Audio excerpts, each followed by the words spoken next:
여러분 안녕하세요.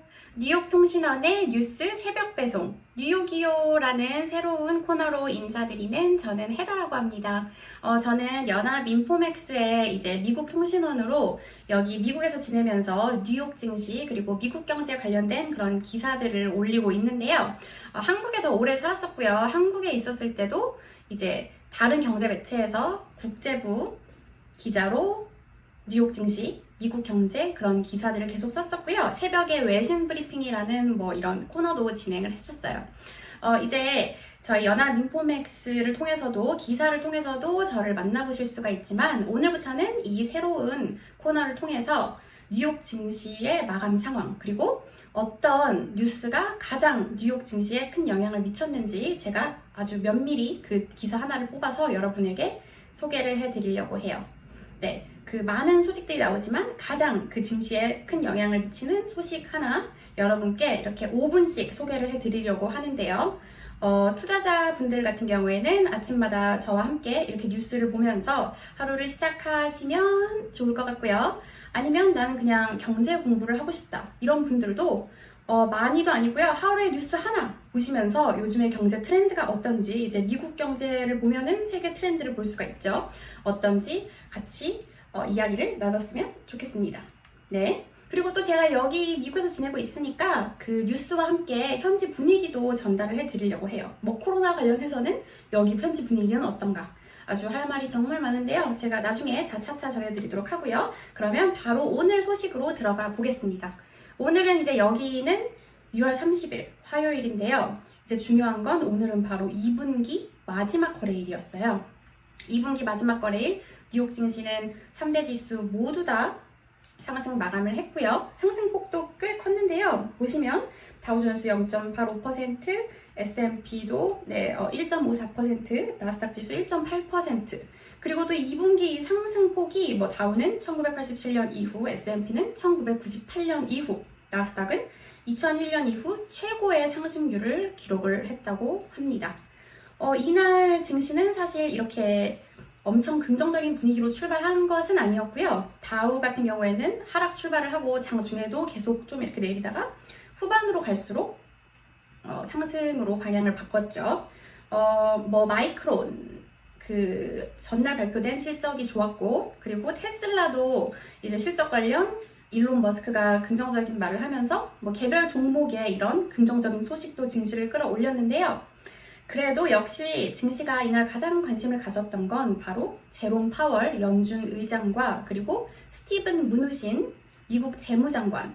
이 미국의 경제에 있어서는 정말 그 짱이라고 할 수 있는 그 뭐 경제 대통령이라고 할 수 있죠. 한 명은 재정정책, 한 명은 통화정책. 이 둘이 의회에서 증언을 했기 때문에 여기에 모든 관심이 쏠렸었고요.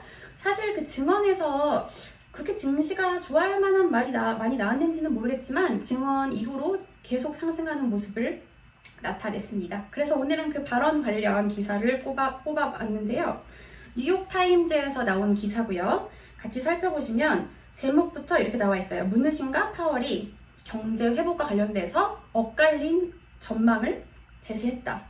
네, 그리고 어떤 엇갈린 전망을 제시했냐면요. 이제 무누신 장관은 발언을 할 때 마스크를 벗었다고 해요. 그리고 경제에 대해서 보다 경제 회복에 대해서 낙관적인 전망을 했고요. 파월 의장은 마스크를 계속 끼고 있었고 조금 더 부정적인 그런 입장을 냈다고 해요. 뭐 깨알 정보이긴 하지만 뭔가 상징적인 것 같은 그런 느낌이 들지 않나요?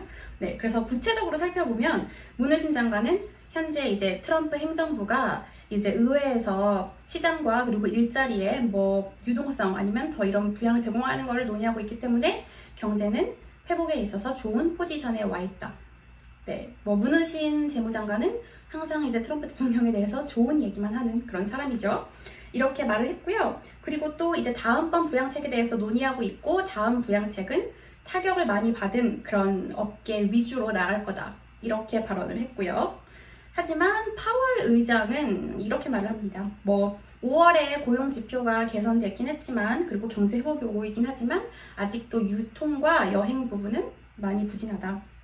추가적 부양책이 필요하다.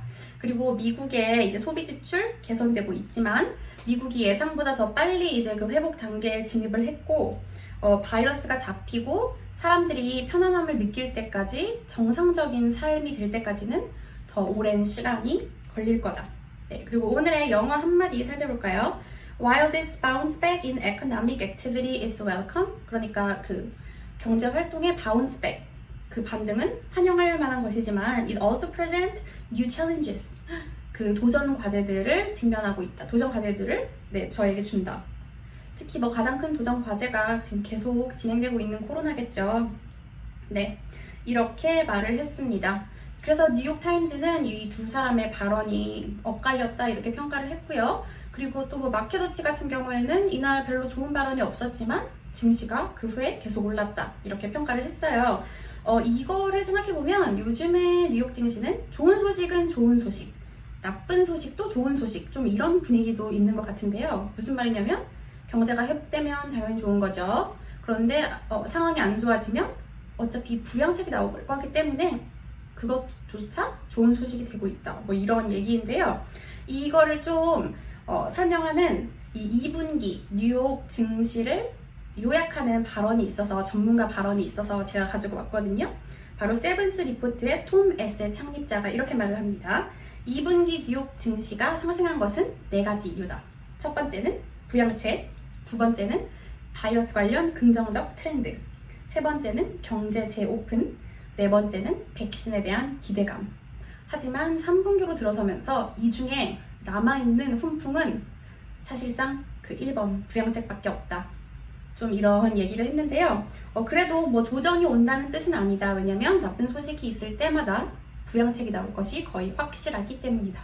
이렇게 2분기 증시를 정리를 했습니다. 네, 오늘은 여기까지고요. 이제 내일은 3분기가 시작이 되는데요. 어떻게 또 증시가 출발을 할지 새로운 소식 들고 찾아오겠습니다. 내일 또 만나요.